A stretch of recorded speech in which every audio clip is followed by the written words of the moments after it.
Medios de comunicación, miles de libros, todos los discursos políticos, organismos internacionales, expertos, filósofos, páginas de internet. Todos coinciden en la importancia de la educación. Se invierte en capacitaciones, mejoras edilicias e investigaciones. Se compran libros, netbooks, pizarras digitales. Se dictan cursos, suben salarios, bajan salarios. Se imitan modelos extranjeros. Todo para mejorar la educación. Esto no evita que haya tantas escuelas como realidades sociales. Escuelas marginales, para pobres, escuelas depósito. Escuelas para obreros, profesionales, escuelas de clase media. Escuelas públicas y privadas. Escuelas para ricos, escuelas de la élite. Gran parte pretende incluir y contener a la mayor cantidad de estudiantes. Muchas otras se concentran en formar trabajadores de diferentes jerarquías. Y solo unas pocas se dedican a los supuestos resultados de excelencia. Más allá de sus diferencias, todas trabajan y aspiran a un ideal de escuela común. ¿Hasta qué punto esta escuela ideal nos ayuda a desarrollarnos individual y colectivamente? ¿Realmente este paradigma educativo busca que las personas tengan una buena calidad de vida y trabajen para la mejora de su comunidad? ¿Hay otro tipo de escuela que lo logre? ¿Hay alguna educación pensada con estos ideales? Esto nos llevó a abrir las puertas de un mundo oculto para muchos de nosotros. Esta película es parte de un proceso que posiblemente no tenga fin, una pregunta que seguramente no tenga respuesta, una búsqueda sobre cuál es la naturaleza del aprendizaje y la educación, qué errores cometimos y principalmente qué ideas nos sirven para seguir buscando, seguir aprendiendo.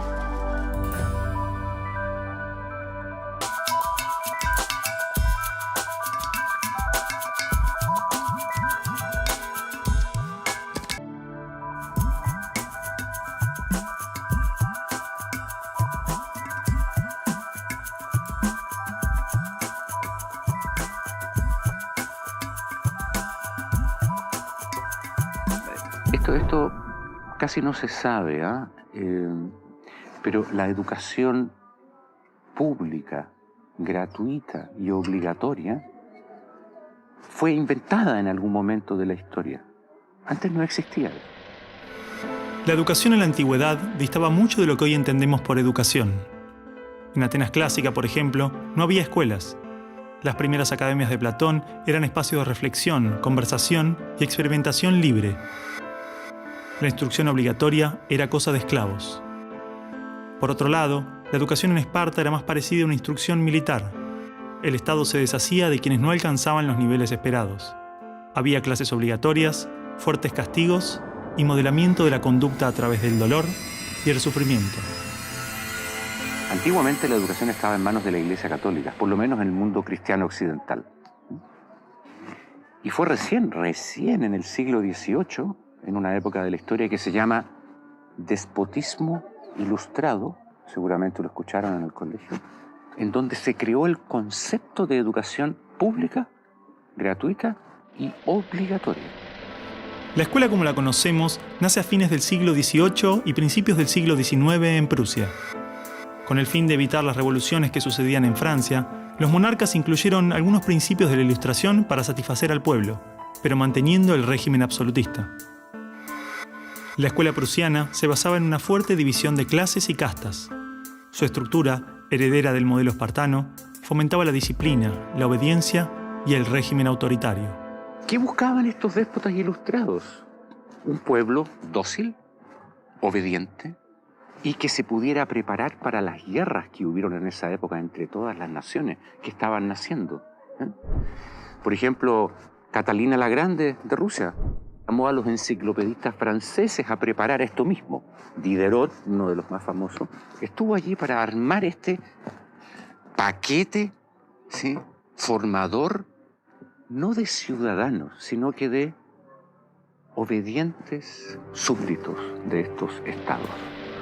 Las noticias del exitoso modelo educativo viajaron rápido, y en pocos años, educadores de América y Europa visitaban Prusia para capacitarse. Con el paso del tiempo, el modelo se expandió a nivel internacional.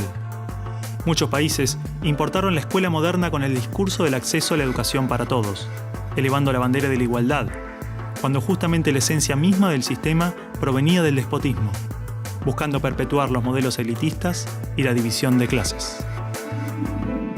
Ese es el origen de la educación pública. Fíjense ustedes que Napoleón, un poco posterior, y enemigo jurado de todos estos déspotas, hizo lo mismo. Él lo decía con todas sus letras. Yo quiero formar un cuerpo docente para poder dirigir el parecer de los franceses. ¿Se entiende? Él lo tiene claro. Y eso opera, se sepa o no se sepa, hasta el día de hoy. La escuela nace en un mundo positivista regido por una economía industrial. Por lo tanto, busca obtener los mayores resultados observables con el menor esfuerzo e inversión posible, aplicando fórmulas científicas y leyes generales. La escuela era la respuesta ideal a la necesidad de trabajadores, y los mismos empresarios industriales del siglo XIX fueron quienes financiaron la escolarización obligatoria a través de sus fundaciones. La escuela se complementó con investigaciones sobre el control de la conducta, propuestas de utopías sociales y hasta teorías de superioridad racial. No es de extrañar que los primeros estados con el sistema prusiano o similar fueran con el paso de las generaciones focos de xenofobia y nacionalismo extremo. El modelo de producción industrial en cadena de montaje era perfecto para la escuela. La educación de un niño era comparable a la manufactura de un producto. Por lo tanto, requería una serie de pasos determinados en un orden específico, separando a los niños por generaciones en grados escolares.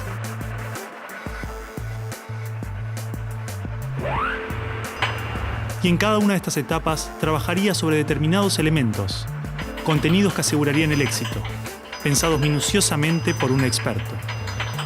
En esta cadena, una persona estaría a cargo de una pequeña parte del proceso, insuficiente como para conocer el mecanismo en su totalidad, ni a las personas en profundidad. Un docente por año, por materia, cada 30 o 40 alumnos, llegando al punto de que el proceso termine siendo meramente mecánico. Este sistema de cadena de montaje, que nace con el taylorismo, fue aplicado tanto en la industria, la escuela y el ejército de diferentes países y culturas de Occidente.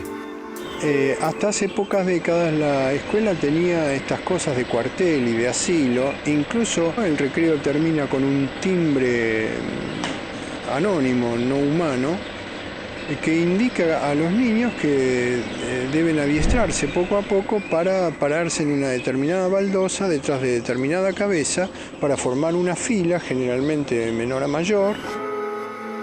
Durante los últimos siglos, hemos construido nuestras escuelas a imagen y semejanza de las prisiones y las fábricas, priorizando el cumplimiento de las reglas, el control social. La escuela se pensó como una fábrica de ciudadanos obedientes, consumistas y eficaces, donde poco a poco las personas se convierten en números, calificaciones y estadísticas. Las exigencias y presiones del sistema terminan deshumanizándonos a todos, porque van más allá de los maestros, directivos o inspectores escolares. El sistema y los estados no les preocupa eso. No, honestamente, no les preocupa el ser humano como persona, como individuo. Y en esos términos, toda educación que busque otra cosa tiene que ser prohibida. La realidad es que la esencia de la escuela prusiana está inmersa en la estructura misma de nuestra escuela. Los test estandarizados, la división de edades, las clases obligatorias, las currículas desvinculadas de la realidad, el sistema de calificaciones, las presiones sobre los maestros y niños, el sistema de premios y castigos, los horarios estrictos, el encierro y la separación de la comunidad, la estructura verticalista. Todo esto sigue siendo parte de las escuelas del siglo XXI. Olvidemos por un momento todo lo que sabemos sobre educación, toda nuestra forma de entender la escuela, todo lo que nos han dicho que debemos aprender en la vida y lo que debemos enseñarle a nuestros hijos.